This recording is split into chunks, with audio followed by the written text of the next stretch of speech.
Hello, and welcome back to the channel. Today, we're re-diving deep into a chilling what-if from the darkest chapter of the 20th century. We all know the story of World War II, the lightning blitzkrieg across Europe, the heroic defense of Britain, and the eventual Allied triumph. But what if the war had taken a different turn? What if the seemingly unstoppable Nazi war machine had set its sights on the United States? It sounds like the plot of a dystopian novel, but the terrifying truth is that Adolf Hitler had a secret, multi-pronged plan to bring the war directly to American shores. This wasn't just a fleeting thought. It was a series of concrete military projects and strategic calculations aimed at conquering the United States. So, how close did it come to reality? Let's uncover the story of Hitler's secret plan to invade America. At the outset of the war, Hitler and his top commanders held a dismissive view of the United States. They saw it as a mongrel society, a nation weakened by its diversity and obsessed with consumer comforts. In their eyes, Americans were soft, lacking the warrior spirit of the so-called Aryan race. Hitler famously scoffed at America's industrial power, believing its factories were only good for making refrigerators and razor blades, not tanks and bombers. He was convinced that the vast Atlantic Ocean was an insurmountable barrier and that the US military, which was relatively small and unprepared in the late 1930s, posed no immediate threat. His focus was singular: the domination of Europe. First Poland, then France, then the rest of the continent would fall. After that, he planned to turn his attention east, to the Soviet Union. America was, at best, a distant afterthought. But this perception began to change dramatically as the war progressed. The turning point came with the Battle of Britain. When the Royal Air Force heroically repelled the Luftwaffe, thwarting Hitler's planned invasion of the UK, it became clear that this would be a long war. And in that long war, one country's support for Britain became a major thorn in Hitler's side: the United States. Under President Franklin D. Roosevelt, America, while officially neutral, became what he called the arsenal of democracy. The Lend-Lease Act of 1941 was a game-changer. Suddenly, a torrent of American-made weapons, tanks, planes, and vital supplies began flowing across the Atlantic to Britain, keeping the island nation in the fight. American warships even began escorting these convoys, engaging in an undeclared naval war with German U-boats. Hitler was furious. This neutral country was actively working to foil his plans. The soft, consumerist nation was showing its industrial and military teeth. It was at this moment that America transformed in Hitler's mind from a distant inconvenience into a primary obstacle, an enemy that would eventually have to be dealt with, and dealt with decisively. With the United States now firmly in his crosshairs, Hitler demanded a weapon that could strike at the heart of his new enemy. He needed a way to terrorize the American population and cripple its industrial centers from afar. This gave birth to one of the most ambitious and terrifying aviation projects of the era, the America Bomber Program. The concept was simple in its objective but monumental in its technical challenge.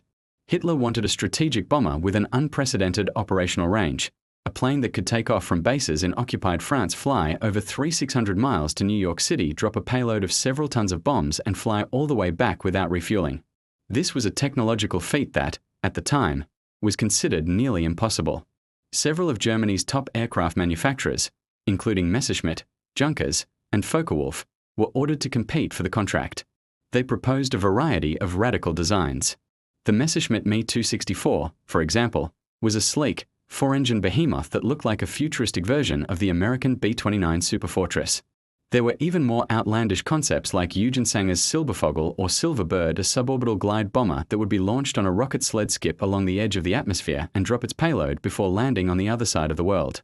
While the Silverbird was pure science fiction for the time, the more conventional designs like the Me 264 were actively developed. Prototypes were built and flight tested. The Nazis were serious. Imagine the psychological impact: the air raid sirens wailing not over London or Moscow, but over Manhattan. The symbol of American economic power, the New York skyline, burning under the bombs of the Third Reich. This was the terror the America bomber was designed to unleash. But air power was only one part of the equation. The second, more immediate threat came from beneath the waves. The German U-boat fleet, the infamous Wolfpacks, had already proven to be a devastatingly effective weapon in the Battle of the Atlantic, sinking millions of tons of Allied shipping.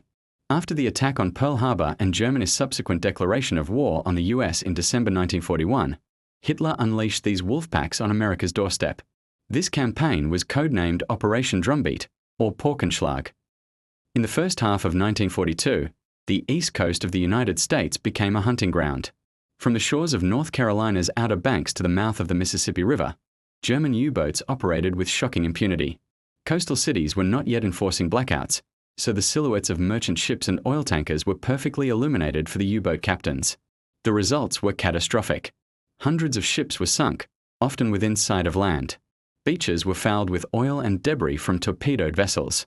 For a few terrifying months, it seemed the German Navy, not the US Navy, controlled America's coastal waters.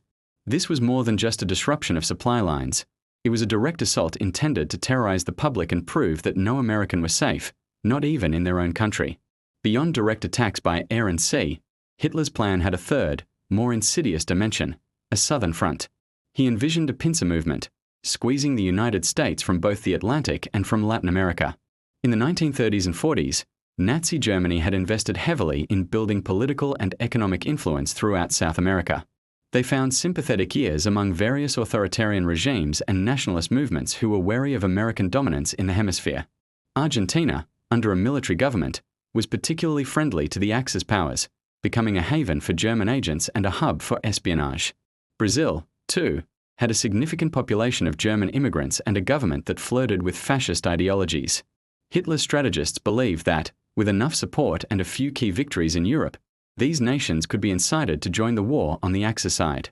The plan was to establish German military bases in South America, which could then be used as a springboard for an invasion of the United States through Mexico or the Caribbean. It was a long-term strategic goal, a way to open up a second front that would stretch American defenses to their breaking point. So, you have the three core components of the plan: the America bombers to sow terror from the sky, the U-boats to strangle the coastlines, and a pro-Nazi bloc in South America to open a land front. It was a comprehensive, if audacious, strategy. The question is, why did it fail? Why did this grand, terrifying vision never leave the drawing board and the operational planning rooms? The answer lies with one small island in the North Atlantic, Great Britain. Everything depended on defeating the British. If Britain fell, the Royal Navy, the most powerful navy in the world, would either be scuttled, captured, or forced to surrender. This would give the German Kriegsmarine undisputed control over the Atlantic. Without the British Isles as an unsinkable aircraft carrier, there would be no base for an eventual Allied counter-invasion of Europe. German bases in France and Norway would be secure, allowing projects like the America bomber to be completed and deployed without interference. The flow of Lend-Lease supplies would be cut off at its source. A German-controlled Atlantic would also allow for direct military support to be sent to allies in South America, turning that potential threat into a real one. But Britain never fell. The RAF won the Battle of Britain.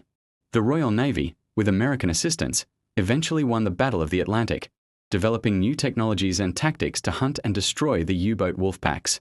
Resources that would have gone to projects like the America bomber were instead diverted to the brutal, all-consuming war on the Eastern Front against the Soviet Union.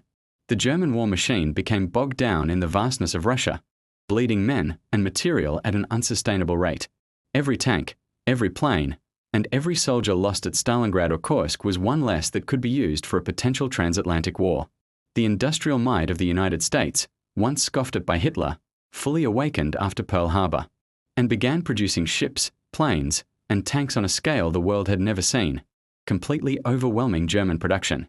In the end, Hitler's ambitions vastly outstripped his resources. The invasion of America remained what it was from the start, a fantasy, a chilling glimpse into a world that might have been, but one that was ultimately thwarted by the resilience of its intended victims and the immense logistical challenges of a two-ocean war.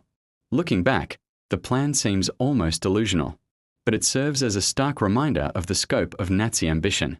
They didn't just want to control Europe, their goal was global domination, and the United States was the ultimate prize. The failure of this plan wasn't due to a lack of will, but to strategic overreach and the sheer industrial and military power that America was able to mobilize when threatened.